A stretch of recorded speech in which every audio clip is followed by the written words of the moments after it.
Hi Angels. This will be the chapter 9 of You Are My Heroes by Lavender Thoughts 21 on AO3. The boys meet Lady Aizawa sat back down on the couch. Bulbs were changed, messes cleaned, and now he could relax for a second before the two troublemakers woke up. As soon as Aizawa's shoulders relaxed back into the couch, an irritating knock came from the door. Aizawa opened the door and found his neighbor, Taishiro Toyomitsu. Hey there, Shouta. I was wondering if you wanted your cat back, since you're staying. Taishiro asked, his voice teasing the last part. I'm not staying, it's just for a week. But yeah, thanks. I would love to spend a couple more days with her, Aizawa said, grabbing the carrier from Taishiro's hand. I just got a call. I'm getting a foster kid tomorrow, so I'm taking today to clean. Your cat was already stressed from being with me last night, and I didn't want to overstress her while I cleaned the house from top to bottom. It's no problem. Thanks for agreeing to watch her in the first place. They finally placed you with a kid. Yeah, a 5-year-old boy. I can't wait. I'm glad you finally got approved for being a foster. Just don't get too attached. It's all right to have fun. It just hurts when they get adopted. Aizawa spoke softly, reminiscing about the girl he took care of for the better part of a year. Taishiro gave Aizawa a small smile, remembering the many times they came over for dinner at his place. I'll keep that in mind, but it's only a temporary situation. The boy's parents are under investigation, and his siblings are being held somewhere else. Taishiro explained. Siblings? Why can't they house them together?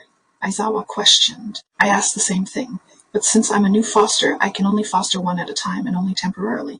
There's a lack of foster parents in Japan, so the older siblings are temporarily getting sent to a group home. They still would have placed the kid with his siblings if they were that much older. They could watch over each other. Aizawa knew he didn't know the full details, but from what he knew, this situation was unusual. Well, he can't be sent to a group home because he needs routine medical care. I'm not allowed to say anything else, Taishiro said softly with a sad look in his eyes. Ah, that makes sense. Aizawa didn't push any further. Taishiro was equipped to handle the situation. Well, I'll see you later, Shouta. Taishiro gave Aizawa one last smile before turning and walking away. Bye. Good luck tomorrow. Aizawa gave the man some last words of encouragement before closing the door. Green and red eyes peeked through a door from the hallway. The boys were awake and were watching from their room, eyes laser-focused on the carrier in Aizawa's hands. You can come out. There's someone I want to introduce to you guys. Aizawa piqued their interest successfully since they slowly walked out into the hall. Izuku kept behind Katsuki as they inched towards the carrier. This is the woman of the house, lady, Aizawa told them as he opened the carrier door. Instantly, Bakugu's eyes lit up as the cat peeked out. Lady was a sand-colored cat with long fur and light green eyes. In some ways, she reminded Aizawa of his husband.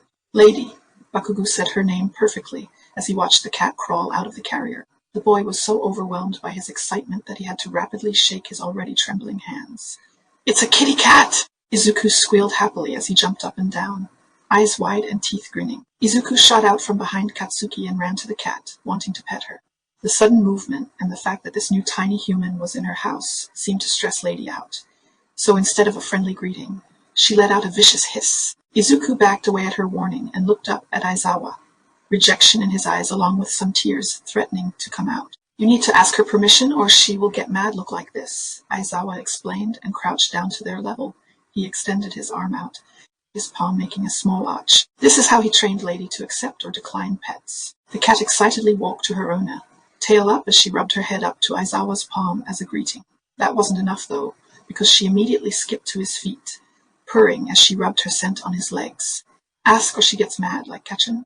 Izuku questioned, and Aizawa could help but laugh at the comparison. Despite the same rule applying to Midoriya himself, the man didn't have the need to correct him. Yeah, like Katsuki, Aizawa agreed, the blonde tilting his head in confusion at the joke at his expense. Katsuki walked closer to Aizawa before kneeling down and extending his arm.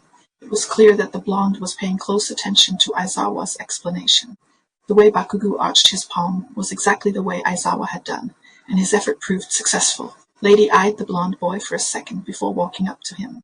At this point, Aizawa could see the happiness in Katsuki's eyes. His hand twitched as he held in his exhilaration. The boy was trying so hard to be still, but was visibly vibrating as the cat got closer. Lady rubbed her head against Bakugu's palm, and that was it. Katsuki couldn't hold it in anymore. Instantly, he smiled wide and squealed with delight as Lady purred against his hand. Soft, Katsuki stated as Lady allowed him to pet her back. Can I try? Izuku questioned, rocking on his toes and flapping his arms impatiently.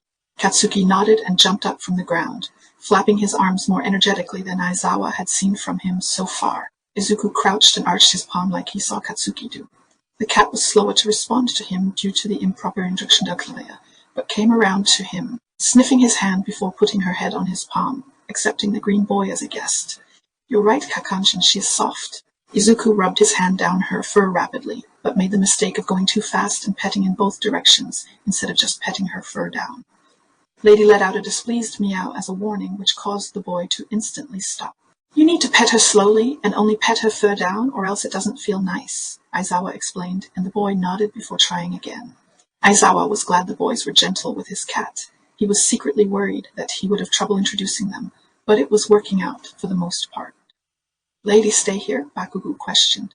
That was a sentence, a badly formed sentence, but a sentence nonetheless. These were the first words out of Bakugu's mouth that were a proper question rather than a demand statement or curse words. Progress. "Yes, this is her home," Aizawa stated, and the boy's hand trembled with excitement. There were even some tears forming in his eyes as his body got overwhelmed with emotions. Katsuki looked away from the cat for a minute, needing to take a moment to breathe and relax from the intense feeling. This is the end of Chapter 9. I'll see you in Chapter 10.